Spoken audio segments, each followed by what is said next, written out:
اللہ تعالیٰ سے امید اور حسن ظن۔ اللہ تعالیٰ کے خوف و خشیت کے ساتھ اس کی رحمت سے اپنے لیے بھلائی کی امید رکھنا بھی بہت عظیم عمل ہے۔ حضرت ابو ہریرہ رضی اللہ تعالیٰ عنہ روایت کرتے ہیں کہ رسول اللہ صلی اللہ علیہ وآلہ وسلم نے ارشاد فرمایا، اللہ تعالیٰ سے اچھا گمان رکھنا بھی اللہ تعالیٰ کی اچھی عبادت ہے۔ ایک اور حدیث میں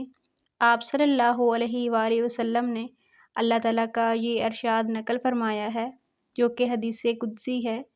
میرا بندہ مجھ سے جو گمان رکھتا ہے میں اس کے مطابق ہوں، اور جہاں وہ مجھے یاد کرے میں اس کے ساتھ ہوں۔ غرض قرآن حدیث میں اللہ تعالیٰ کی رحمت سے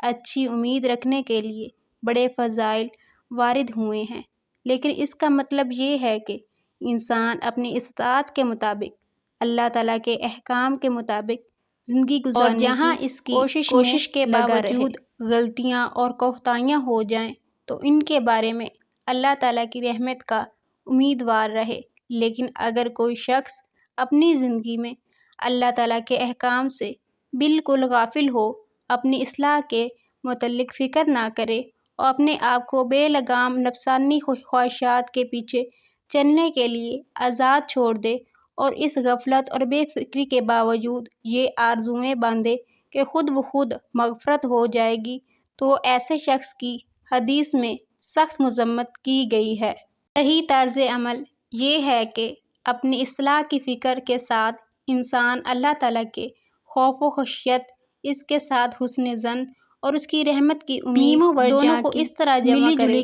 کہ اس پر طاری رہے۔ حضرت انس رضی اللہ تعالیٰ عنہ روایت کرتے ہیں کہ رسول اللہ صلی اللہ علیہ وآلہ وسلم ایک نوجوان کے پاس تشریف لے گئے جو بستر مرگ پر تھا۔ آپ صلی اللہ علیہ وآلہ وسلم نے ان سے پوچھا کہ تم کیا محسوس کرتے ہو؟ اس نے عرض کی، یا رسول اللہ صلی اللہ علیہ وآلہ وسلم، مجھے اللہ تعالیٰ سے بہت امید ہے،